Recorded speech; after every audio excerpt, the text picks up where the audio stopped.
परिज्ञा नहीं चली, पता ही नहीं चला समय इतना कैसा समय बीत गया। हाँ, ये ध्यान, सही ध्यान का लक्षण है। Live from New Delhi, you're watching DD India Live, India's voice to the world. I'm Lakshya Sen, coming up in the next 30 minutes. Indian nationals advised against travelling to Bangladesh in view of violent protest. Students to hold long march to Dhaka on Monday.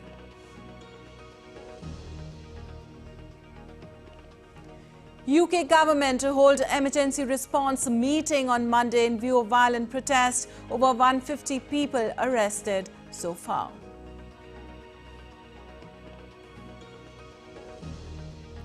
Biden to convene national security team on Monday to discuss West Asia developments as US military moves in West Asia to de-escalate tensions. UK withdraws families of Beirut embassy staff.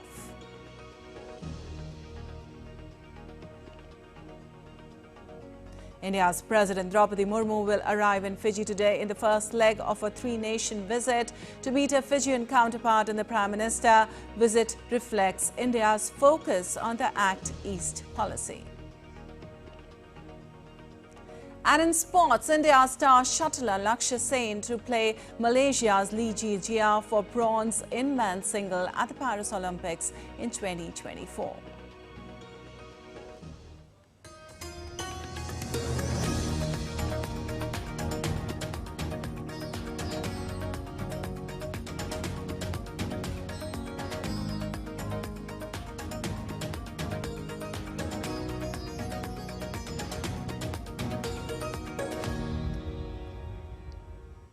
Well, on to the details now. In view of the ongoing developments, Indian nationals are strongly advised against travelling to Bangladesh till further notice. In the advisory, the External Affairs Ministry said all Indian nationals presently in Bangladesh are advised to exercise extreme caution, restrict their movements and remain in contact with the High Commission of India in Dhaka through their emergency phone numbers. And the numbers are 801958383679, 801958383680 and 88019374000591.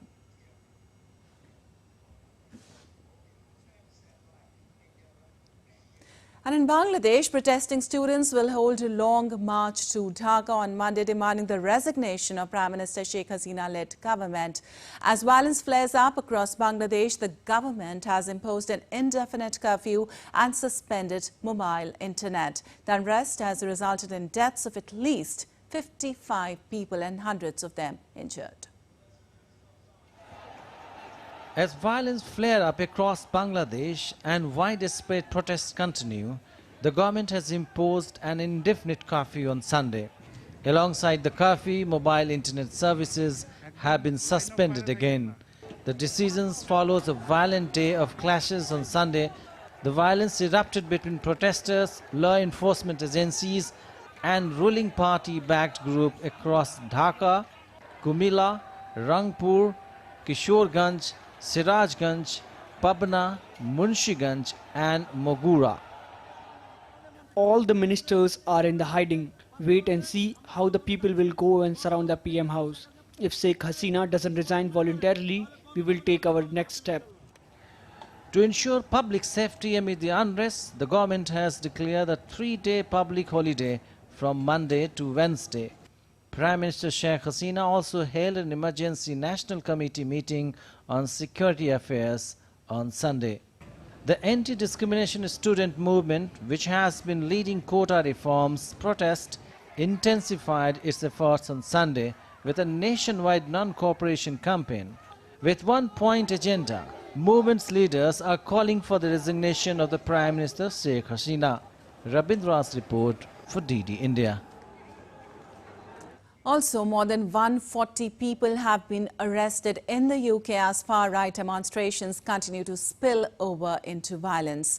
Prime Minister Keir Starmer has vowed to do whatever it takes to bring these thugs to justice. A series of clashes took place across the UK over the weekend. They were initially sparked by misinformation after a mass stabbing last week, but the police say they are now being attended by many just looking to deliberately cause unrest. John Beaver reports for more. It was a weekend of unrest in many parts of the UK as demonstrations turned to violence. Far-right protesters gathered to call for tighter immigration laws, but some started fighting counter-protesters and the police. There were also reports of some looting and arson. Tensions have been high since 3 girls were killed at a dance class in Southport in northwest England last Monday. The suspect was born in the UK, but misinformation quickly spread online, claiming he was a recently arrived Muslim immigrant. Police have blamed much of the violence on the English Defence League, or EDL, whose supporters have been linked not only to football hooliganism, but also to Islamophobic ideologies. Senior police officers have condemned the rioting, and security has been increased at many Muslim places of worship across the UK. The policing minister said the protests meant people felt unsafe because of the colour of their skin. The new Home Secretary has vowed a swift and robust response. She said that communities must feel safe on the streets and promised that there are consequences for breaking the law. John Beaver in Bristol, reporting for DD India. And in an address to the nation, British Prime Minister Keir Starmer unilaterally condemned the recent anti-immigration riots, calling them far-right thuggery. He promised that the rioters would be met with swift judicial action. I utterly condemn the far-right thuggery we've seen this weekend. Be in no doubt, those that have participated in this violence will face the full force of the law.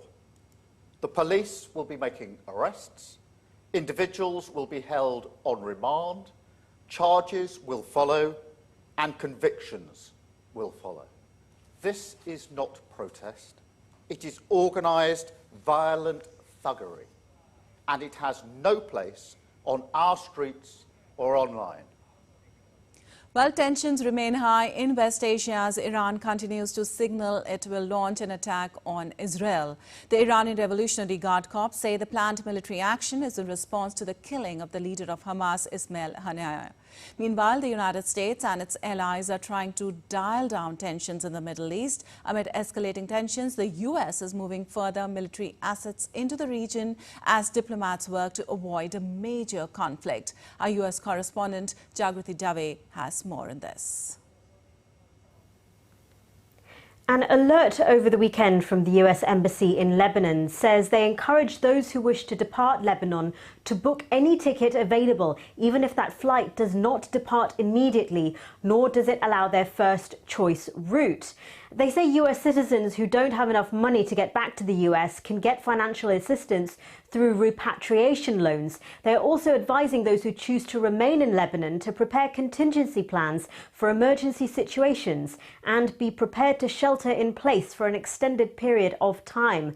All this as the region is bracing for some kind of escalation following the killing of top Hamas leader Ismail Haniyeh, as well as an Israeli strike in Lebanon's capital, Beirut, which killed a senior member of the Iran-backed militant group Hezbollah.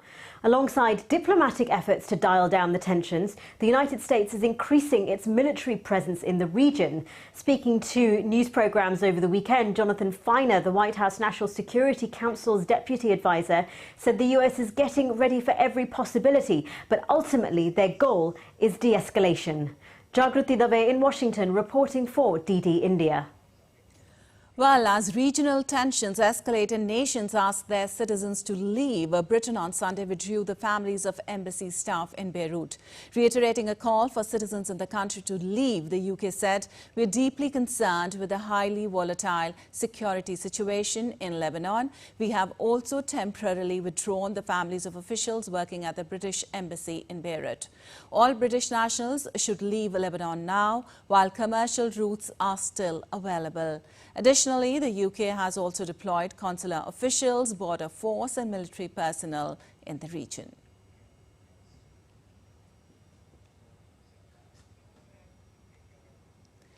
Meanwhile, Russian forces captured the village of Novoselivka Pervaya in Donetsk region of eastern Ukraine on Sunday. The Russian Defense Ministry said the latest territorial gain in a region Moscow claims as its own. Ukraine on Sunday announced the mandatory evacuation of children and their guardians from areas in the Donetsk region. That comes as Ukraine received the first F-16 fighter jets. Dasha Chernyshova is in Moscow with more.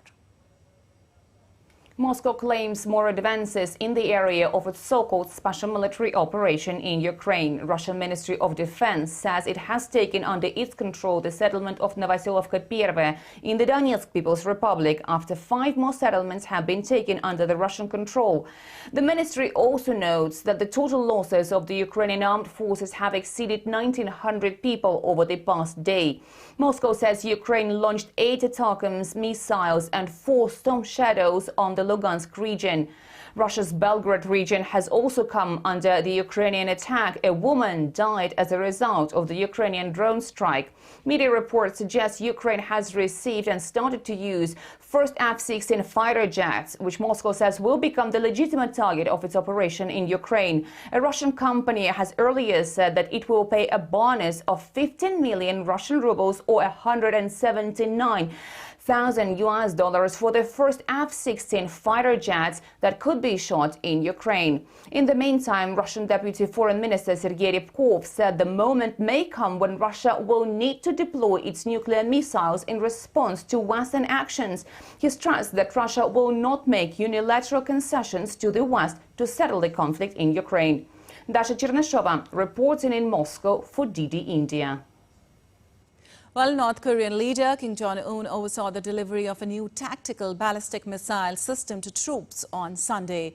Kim also gave a speech at the ceremonial event in Pyongyang where 250 new tactical ballistic missile launchers were unveiled. Kim reaffirmed his stance that stockpiling and improving the country's nuclear weapons was the best way to counter what he said were nuclear threats and pressure from the United States.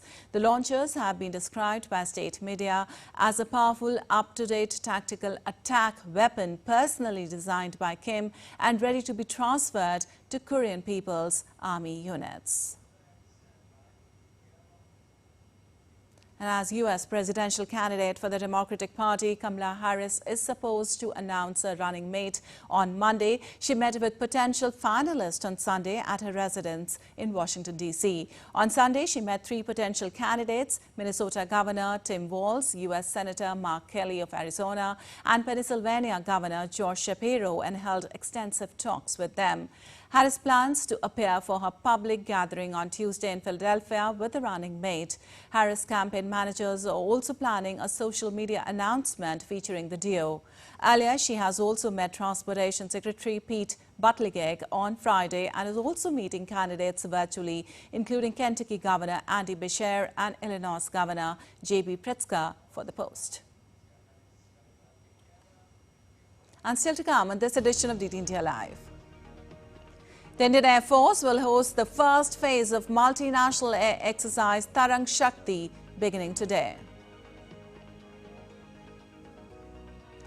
We'll show you a report on the remarkable transformation of Jammu and Kashmir after abrogation of its special status under Article 370. USA's Noah Lyles becomes the fastest man in the men's 100-meter final as he bags Olympics gold in a photo finish.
Welcome back. You're watching DD India Live. I'm Vipakshi Kuran, and moving on, President of India Draupadi Murmu will arrive in Fiji today during the first leg of a 6-day three-nation visit. In Fiji, the President will meet her counterpart and the Prime Minister. She will also address the Fijian Parliament in Suva on 6th of August. She will also be visiting the Siva Subramania Swami Temple the next day, a symbol of the cultural ties between the two countries. In the second leg of her visit, President Murmu will be in New Zealand on August 8th and 9th, wherein she is scheduled to meet the Prime Minister and Deputy Prime Minister of New Zealand. She is also scheduled to address the New Zealand International Education Conference in Wellington. President Murmu will finally travel to Delhi, the capital of the Southeast Asian country of Timor-Leste, where she will hold a bilateral meeting with a counterpart as well as meet the Prime Minister of Timor-Leste.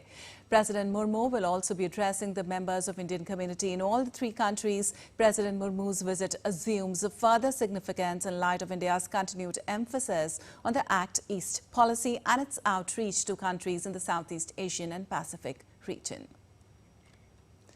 And the Indian Air Force will host the first phase of multinational air exercise Tarang Shakti from today. The first phase will begin in the southern part of India at Sulur of Tamil Nadu. It will witness participation from the air forces of Germany, France, Spain and the United Kingdom, while the second phase will take place in Jodhpur in Rajasthan in September.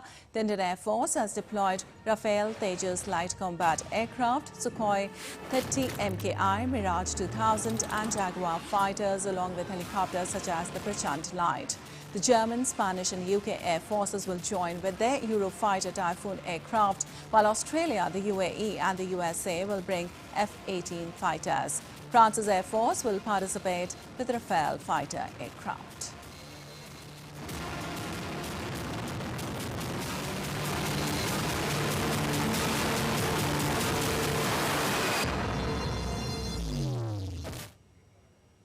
And 5 years after India abrogated special status of Jammu and Kashmir under Article 370 on 5th of August 2019, restoration of peace and developmental activities compared to the past stand out as its most significant achievements. Post-historic abrogation on 5th of August 2019 and the years that followed unfolds the remarkable transformation of Union Territory of Jammu and Kashmir. Sakal Bhatt, DD India's consulting editor, tells us how, after more than 3 decades of disruption and conflict, public life in the North Indian Union Territory of Jammu and Kashmir is thriving with fast-paced development and stability. A report. Take a look. मैं मानता हूं कि जम्मू कश्मीर में एक लंबे रक्तपात भरे युग का अंत धारा 370 के समाप्त होने से होगा। Unfolding the remarkable transformation of the Union Territory of Jammu and Kashmir, abrogation of Article 370 not only marked endgame of separatism and terrorism in the region, but also a big shift from terror to transformation. Kashmir of India has embraced this change with open arms. जब से मोदी सरकार की हुकूमत आई है तब से बहुत राहत हमें मिली है। हमें कोई टेंशन नहीं है। जो पिछले 30 सालों में हो रहा था वो सब बदल गए हैं। कोई पथराव नहीं है, कोई हड़ताल नहीं है। Prime Minister Narendra Modi's government has, dedicated to healing the wounds that were afflicted upon Kashmiris, that afflicted the hearts and minds of Kashmiris due to the misguided decisions taken after independence. So I feel that as we embark on the future journey, we expect a similar unwavering approach from the Prime Minister Narendra Modi-led government, so that we see a peaceful and prosperous Jammu and Kashmir. The erstwhile terror and stone pelting infested zones are now bustling with normalcy. Generations privy to the years of terrorism and turmoil speak of semblance of normalcy witnessed in last 5 years. आज से 5 साल पहले की बात करें, downtown में चलना बड़ा मुश्किल था। डाउनटाउन के दुकान वाले बहुत परेशान थे, स्टोन पेल्टिंग होती रहती थी। लेकिन अगर हम आज के दौर की बात करें, डाउनटाउन का हर कोई यूथ अभी अपनी लाइफ को स्मूथली चला रहा है। There has been a drastic uptick in tourist footfall and trade as well. I have seen a lot of change in the last 5 years. Before, it was very difficult to do business in Kashmir Valley due to stone pelting, strikes, curfews, and now things has been really changed, and we are thankful to God. And because of the government, they have really taken a good action about those incidents, and we are very, very thankful to the government of India. पहले पथराव होता है, curfew होता था, tourist नहीं आता था. अब इन 5 सालों में बहुत फर्क आ गया है. अभी टूरिस्ट भी बहुत आ रहा है और लोग भी अच्छे कमाई हो रहा है और शिकारा भी सब लोग कमाते हैं, होटल वाले, हाउस बोट वाले सब कमाते हैं. Local inhabitants of Kashmir also speak of the powerful shift in lives of students, signifying the profound impact on education and its continuity. 4-5 साल से अगर हम देखें तो बहुत ही बेहतरीन रहा है. कुछ कर्फ्यू नहीं है, कोई पत्थरबाजी नहीं है, कोई बच्चा डरता नहीं है. अब अच्छे से स्कूल जाता है, कंटिन्यूसली स्कूल जाता है. कॉलेज अगर देखें तो कंटिन्यूसली ऑन रहते हैं. Kashmir now thrives on newfound peace and progress, a clear transition from shadows of uncertainty and decades of stagnation characterized by shutdowns. All that is history now. यहाँ की जो चेंज है वो विजिबल है. जब आप कश्मीर में 5 साल पहले की बात करेंगे, स्ट्राइक्स की आप बात करें, स्टोन पेल्टिंग की बात करें, इवन मिलिटेंसी की बात करें, वो ग्राफ पूरी तरह से जीरो पे आ चुका है. In a big turnaround of ground situation post-abrogation of Article 370, as per Government of India, there has been 70% decline in total terrorism-related cases, an 81% reduction in civilian deaths, and a 48% decrease in casualties of security forces. The current scenario is a testament to the resilience and transformation of a region that has embraced peace wholeheartedly. Sakal Bhatt's report for DD India. And now let's take a look at other stories making news today. Security measures have been heightened in India's Akhnoor in Jammu district. This comes in view of the 5th anniversary of abrogation of Article 370 on August 5, 2019. Article 370 was abrogated, taking Jammu and Kashmir's special status and statehood and splitting it into 2 union territories. Jammu and Kashmir Police has increased patrolling in the Akhnoor LOC area. The vehicles and documents are also being thoroughly checked. India's National Disaster Response Force rescued 7 fishermen stranded in Auranga River in Gujarat state in the early hours of Monday. They were stranded in Hinglaj village because of continuous rainfall and high tide in the Auranga River. Indian devotees thronged to Mahakaleshwar temple in Ujjain city to offer prayers on 3rd Monday of Holy Sawan month. A video footage showcased a divine scene as priests performed rituals and offered prayers to Lord Shiva at the temple. And now to all the updates from Paris Olympics 2024.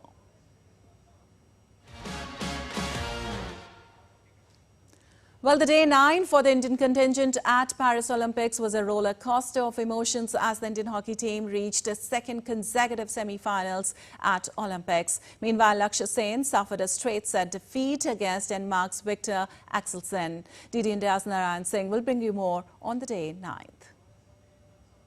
Day 9 of the Paris Olympics had moments of triumph and heartbreaks for the Indian contingent. First, talking about hockey, the men's hockey team reduced to 10 men in the second quarter and defeated Britain 4-2 in a shootout to make the Paris Olympics semi-finals.